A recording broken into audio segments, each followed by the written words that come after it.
జపాన్లో పార్లమెంట్కి ఎన్నికలు జరిగాయి. అక్కడ ప్రధాని Sanae Takaichi political party liberal democratic party thumping మెజారిటీతో విన్ అయింది.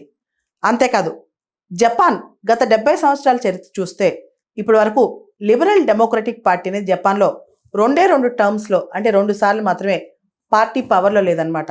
ఇప్పుడు సానే తకాయిచి ఎవరైతే ఉన్నారో ఆవిడ ముందు చాలా సవాళ్లు ఉన్నాయి. ముఖ్యంగా మనకు తెలుసు జపాన్ అనేది కాన్స్టిట్యూషనల్ మోనార్కీ, అక్కడ సింబాలిక్గా రాచరికం కూడా ఉంది.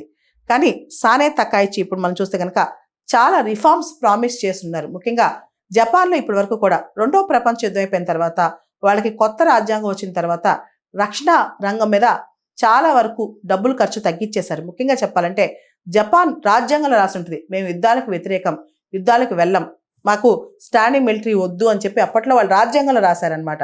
అయితే ఇప్పుడు ప్రపంచంలో మారుతున్న తరుణాలు, మారుతున్న ఈ సమీకరణలు చూస్తున్న తర్వాత జపాన్ డిఫెన్స్ మీద ఖర్చు బాగా పెంచేస్తుంది, డబుల్ చేసేస్తుంది. మనకు తెలుసు ప్రపంచంలో జపాన్ 5th లార్జెస్ట్ ఎకానమీ, 5వ అతిపెద్ద ఆర్థిక వ్యవస్థ. అయితే జపాన్లో కూడా చాలా సవాళ్లు ఉన్నాయి. ముఖ్యంగా ఏజింగ్ పాపులేషన్, జపనీయులు చాలా మంది వృద్ధులైపోతున్నారు, అక్కడ యువ జనాభా తగ్గిపోతుంది. ఇన్నోవేషన్కి టెక్నాలజీకి జపాన్ చాలా ముందంజలో ఉంటుంది అనమాట. అటువంటిది ఇప్పుడు జపాన్లో పనిచేసే వాళ్ళు శ్రామిక శక్తి చాలా అవసరం.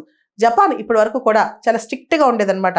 ఇమిగ్రెంట్స్ ఫారినర్స్ వాళ్ళ దేశానికి వెళ్తే చాలా స్ట్రిక్ట్గా ఉండేది. కానీ ఈ మధ్యకాలంలో జపాన్ తమ ఇమిగ్రేషన్ పాలసీ కూడా మార్చేసింది. చాలా మంది కొత్త ఎంప్లాయ్మెంట్, కొత్త వర్క్ ఫోర్స్ కోసం ఇతర దేశాల నుంచి చాలా మందిని తీసుకొచ్చుకుంటుంది అనమాట. అంతేకాదు సానే తకాయిచి జపాన్ ప్రధాని ఎవరైతే ఉన్నారో ఆవిడికి ఒక కోరిక, అంటే ఆవిడ చాలా క్లోజ్గా ఉంటారు వెస్ట్రన్ కంట్రీస్, ముఖ్యంగా డొనాల్డ్ ట్రంప్తో కూడా. ఇప్పుడు జపాన్ ముందు అనేక సవాళ్ళలో జపాన్ ఆర్థిక సంస్కరణలు, జపాన్లో ఈ డెమోగ్రఫిక్ డెఫిసిట్ని అంటే వృద్ధ జనాభా సంబంధించిన అంశాలను ఎలా డీల్ చేయాలి. దాంతోపాటు మనకు తెలుసు జపాన్లో 100 సంవత్సరాల వయసు దాటిన వాళ్ళు 1,00,000 మందికి పైగా ఉన్నారు. జపాన్లో లాంగివిటీ చాలా ఎక్కువ అనమాట. లైఫ్లో చాలా హెల్తీ ప్రాక్టీసెస్ కూడా ఉంటాయి. వీళ్ళందరికీ ఏ విధంగా హెల్త్ కేర్ సపోర్ట్ కావచ్చు, ఇన్సూరెన్స్ సపోర్ట్ కావచ్చు, అదేవిధంగా జపాన్ ఆర్థికంగా ఎలా ముందుకు తీసుకెళ్ళాలి, వీటన్నిటి మీద సానే తకాయిచి కృషి చేస్తున్నారనమాట. ఈ టైంలో ఎన్నికలు జరిగాయి. లిబరల్ డెమోక్రటిక్ పార్టీ ఎల్డిపి ఏదైతే ఉందో మళ్ళా థంపింగ్ విక్టరీతో గెలిచిందనమాట. ఇప్పుడు జపాన్ని రీబిల్డ్ చేయాలి. మనకు తెలుసు జపాన్లో ఒక శక్తి ఉంటుంది అనమాట. ఎన్నిసార్లు జపాన్లో వీక్నెస్ వచ్చినా, ఎన్నిసార్లు జపాన్ కింద పైన పడినా మనం చూస్తే సునామీస్ కావచ్చు, ఎర్త్ క్వేక్స్ కావచ్చు, ఇవన్నీ జపాన్లో చాలా ఎక్కువ వస్తాయి. కానీ సగటు భారతీయుడు, సగటు జపనీయుడు, మీకు ఒక చిన్న ఎగ్జాంపుల్ చెప్పాలి. మనకు ఒక కష్టం వచ్చింది అనుకోండి, మనం అందరినీ బ్లేమ్ చేస్తాం. ముఖ్యంగా గవర్నమెంట్ మనకి ఏం చేయలేదు, మన సొసైటీ మనకి ఏం చేయలేదు, ఎవరు నించోలేదని.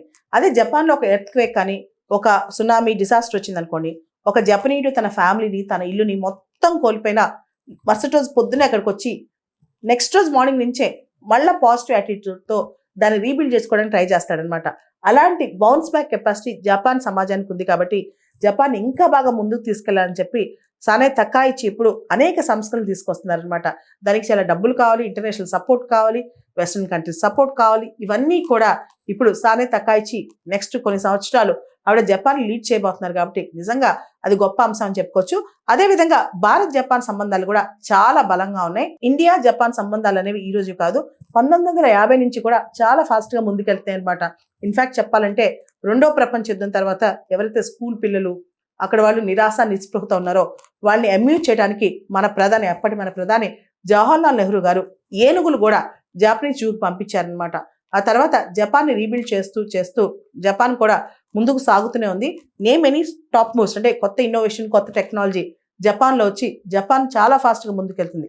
కానీ ఇప్పుడు మనం చూస్తే కనుక భారతదేశం కూడా 3వ ఆర్థిక వ్యవస్థకి పోటీ పడుతుంది అనమాట. జపాన్ 5th లార్జెస్ట్ ఎకానమీ, 5వ అతిపెద్ద ఆర్థిక వ్యవస్థ. ఇప్పుడు ఇండియా కూడా 3rd లార్జెస్ట్ ఎకానమీ అవడానికి, అతి త్వరలో అవడానికి పోటీ పడుతుంది అనమాట. ఇండియా ప్రస్తుతం 4th లార్జెస్ట్ ఎకానమీ ఉంది. సో ఇప్పుడు జపాన్ సానే తకాయిచి గారి చేతిలో ఎలా ముందుకెళ్తుందో మనం అందరం వేచి చూడాల్సిందే.